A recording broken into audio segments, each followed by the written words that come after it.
don't think I ever made a conscious decision to be a poet.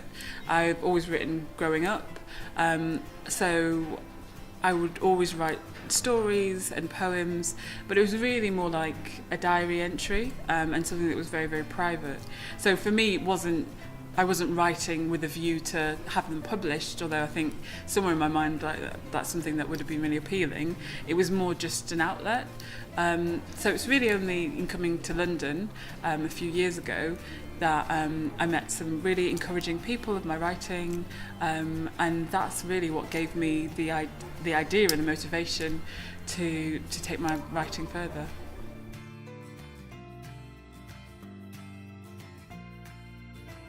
The programme is run by Spread the Word and Foundation for Future London, and it's a yearly scheme open to young people aged 21 to 30. So I saw an ad for it, and I just thought I'd go for it. I very, very nearly didn't, but just thought I'd see. So I applied, and you had to submit a number of poems and covering letter and CV, and I went for it, and the rest happened.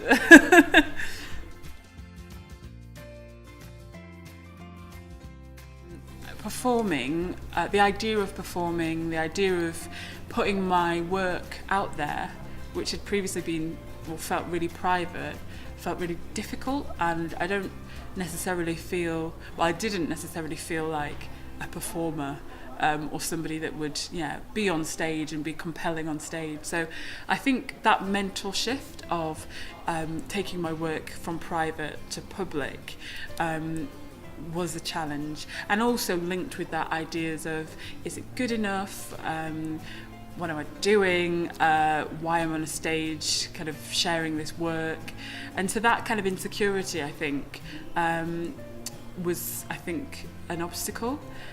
In terms of overcoming it, I mean, some days I feel like I have overcome it and others I don't. I don't think it's a thing that just is easily resolved. But I think it comes with practice. I think it comes with trying to be the best that you can be, knowing that what you're saying and performing and writing is the best of you, that kind of makes you a bit more confident, I think. Not so much what I've been told, although it would have been great to have been encouraged, at an earlier age. So I think encouragement would have been good. But I think actually it's more what I would have liked to have seen, which is working writers and poets and people, showing me that it could be done. Because I think for me that was the turnaround, actually. When I came to London and I met writers and spoken word artists, and they said, I'm working as a spoken word artist, I'm paying my mortgage as a spoken word artist, and that was just eye-opening for me. I was just like, nobody ever told me that this could be done that way, and it's not necessarily the route for everyone, but I just think seeing examples of writers and who are making their living from writing and from poetry and all the things associated with it, I think for me would have really been inspiring at a younger age.